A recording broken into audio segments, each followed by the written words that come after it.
have reached a certain level of consciousness and are once again connected to the cosmic monad, are drawn through their intuition to places chosen by the spiritual hierarchies in order to anchor the cities of light above these areas. These sites are absolutely secure. The Space Brothers and the spiritual hierarchies have created the so-called Islands of Light, where the Earth's frequency was increased, so that all human beings and light workers can find each other on that level. Such areas are recognized by the fact that they attract an especially high number of people dealing with higher knowledge. These places have a higher grid anchorage. They are places of power, activated chakras, entrances to inner Earth, and a present UFO surveillance. The Space Brothers are going to pay special attention to these areas when the cataclysms begin, because that is where the seed for the new mankind will be found.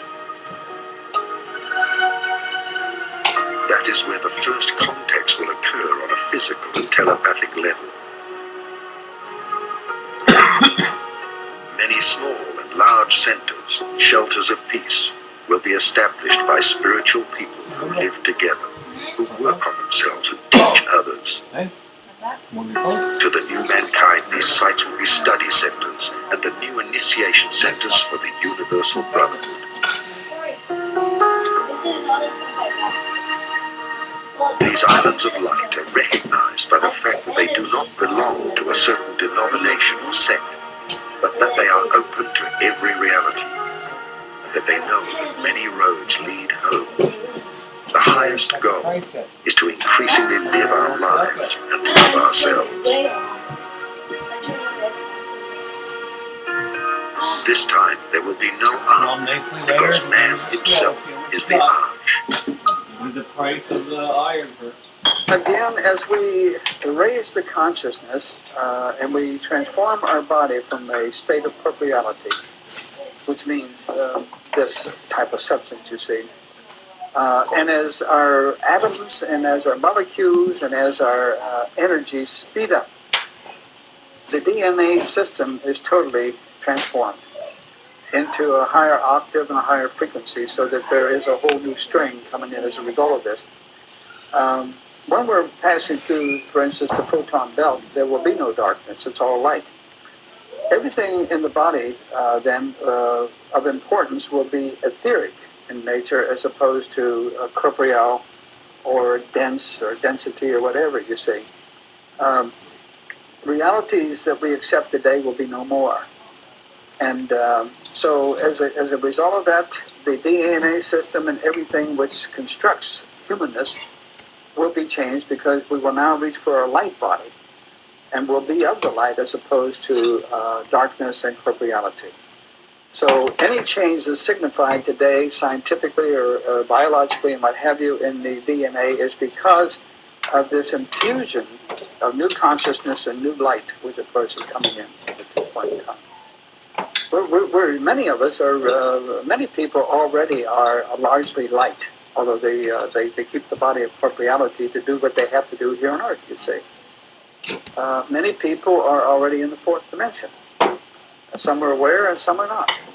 But that's where we all have to go. And of course, by 2011, as we pointed out, all of us have the option and the privilege, if we choose to do so, of being in the fifth dimension. The photon belt is an intense field of photon radiation, light radiation, which, both according to several modern astronomers, astrologers, as well as the Mayan tradition, emanates from the center of our galaxy, bisects the Pleiades star system and our star system at the same time. And current period, we are moving in and out of this photon belt, spending several months in it every year. The frequency that is in the photon belt is increasing by approximately 2 weeks every year.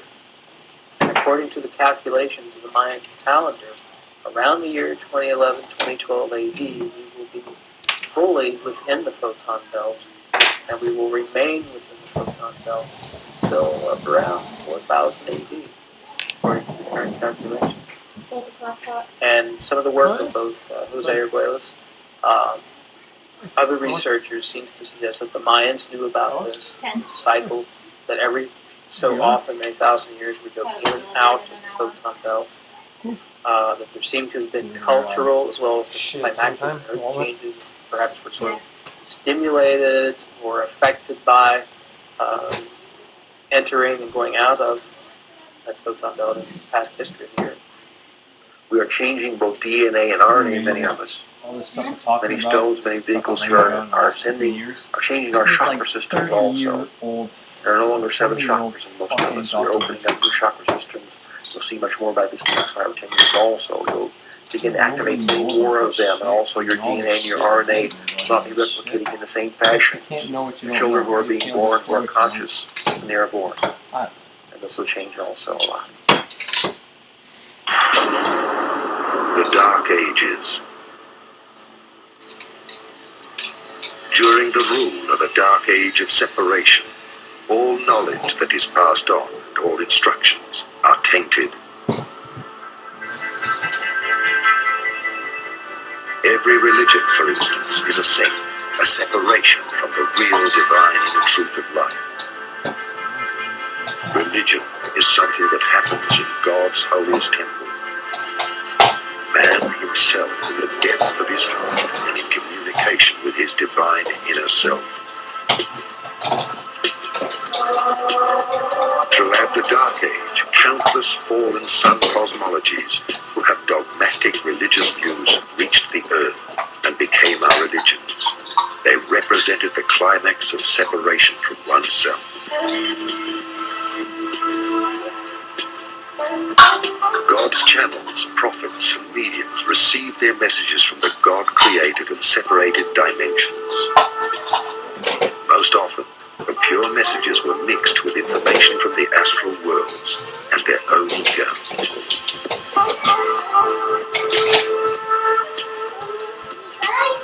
There are as many truths and religions as there are worlds and heavens of polarities and levels of development in the cosmos in their different dimensions.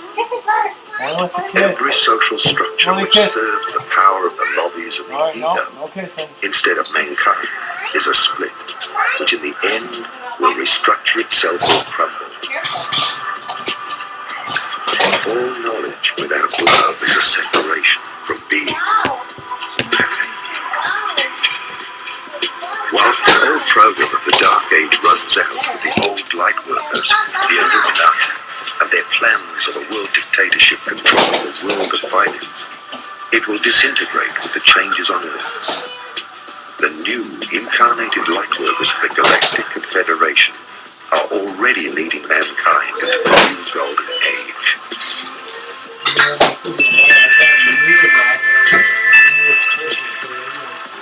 After the great transformation of mankind, the Space Brothers would like to welcome us as cosmic citizens into the Galactic Confederation of Free Planets. Where do the Illuminati receive their knowledge? Well, I would use the famous jokes and stories about Tesla and Edison. According to Edison, the invention was 95% perspiration and 5% inspiration. According to Tesla, the way Tesla was doing his inventions, he would have 95% inspiration and 45% perspiration. Tesla would get the vision. All he has to do is put the vision into paper. Then he has to take the paper to the engineers to put it into metal in the shop. Little fine-tuning here and there, and the device works. This is the usual mode in which information and know-how is channeled from the extraterrestrial and even higher levels of existence to our planet. The know-how is given, and we are left to put it into our crude terrestrial engineering and manufacturing methods. That's why the crude anti-gravity saucers of the 1880s, 1890s were made with rivets.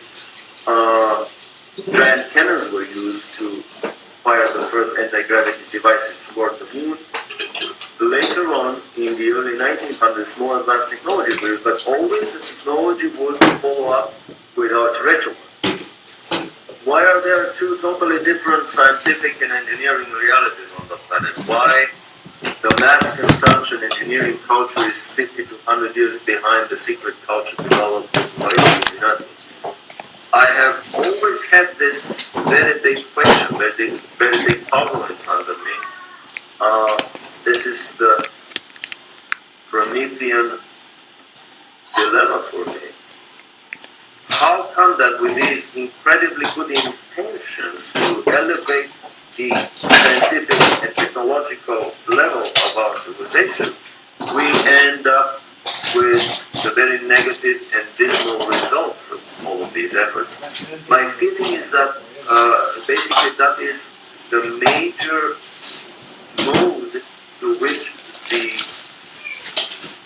what do they call it, the independent angelic presence on the planet is trying to corrupt the scientific and political minds of the elite of our planet with visions of grandeur, with technologies that are too far ahead, possibly for our spiritual and moral development, and that are very dangerous, that can explode any minute and basically bring the end of our civilization, as has happened for dozens of times on our same planet. Again, information coming to us from many extraterrestrial revelations about previous illuminated efforts to speed up the evolution of the planet that ended up in very brutal, violent nuclear wars. The Illuminati have an agenda that would probably not be accepted in a normal, open voting system by the majority of the population of the planet. The creation of a new master race with hybridization, experiments done with animals. The first hybrids were done in German concentration camps 50 years ago, and there are people that have seen documentary films about living, walking, breeding hybrids between humans and animals.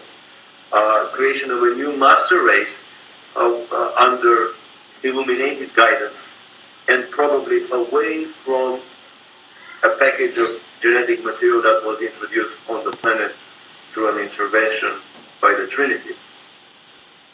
The dark as well as the light power serves only one master, who is the creator of all that is, and whose goal is to create the superhuman.